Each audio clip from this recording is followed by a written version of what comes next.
Sir இந்த water level control கேட்டிருந்தீங்க இல்லையா, கீழ் தொட்டியில் இருக்க மோட்ரு இல்லை கீழ் தொட்டி தண்ணி இல்லாமல் வெறும் மோட்ரு ஓடுது, அதை சேஃப்டி பண்ணுறதுக்கு ஒரு கண்ட்ரோல் கேட்டிருந்தீங்க இல்லையா, அதுக்கான வயரிங் டயக்ராம் சொல்கிறேன், கவனிச்சுக்குங்க. ஸோ இதில் வந்து பார்த்திங்கன்னா 1 and 2 இன்புட் சப்ளை 230 வோல்ட்டுக்கு பார்த்திங்களா, அதில் வந்து ஃபேஸ் நியூட்ரல் சப்ளை கொடுத்துக்குங்க.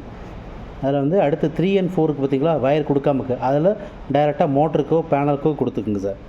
ரெண்டாவது இது சென்சார் சைடுங்க, 1 2 3 4க்கு நான் இதில் போட்டிருக்க லூப் மாதிரி பிளாக் கலர் லூப் 1க்கும் 3க்கும் போட்டுக்குங்க சார். சென்சார் இருக்குது பாருங்கள், இது சென்சாருங்க. இந்த சென்சார் வந்து எல்லோ கலர் பேரு, அதை 1க்கும் 4க்கும் கொடுத்துக்குங்க சார்.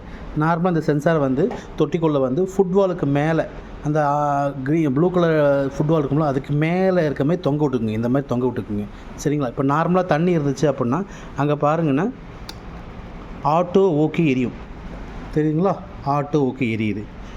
தண்ணி இருக்கும்போது என்னாகும், இந்த ஃப்ளோட் வந்து ஒயிட் கலர் ஃப்ளோட் வந்து மேலே மிதக்கும். ஸோ அந்த டைமில் வந்து நீங்கள் மோட்ரு போடுறீங்க. இப்போ மோட்ரு போட்டிங்க, என்ன காட்டுது, பம்ப் ஆன் காட்டுது, சரிங்களா. உங்களுக்கு வேணால் சப்ளை வச்சு காட்டுறேன் பாருங்கள், சப்ளை வருதா இல்லையான்னு.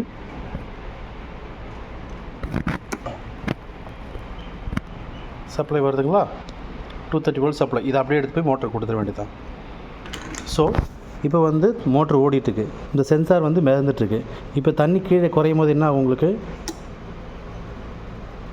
தண்ணி ட்ரை. ஸோ சம்ப் எம்டின்னு சொல்லிட்டு ரெட் கலர் எல்இடி உங்களுக்கு எரிய ஆரம்பிச்சிடும். ஸோ அவ்வளோதான் விஷயம், வேறு எதுவும் இல்லை.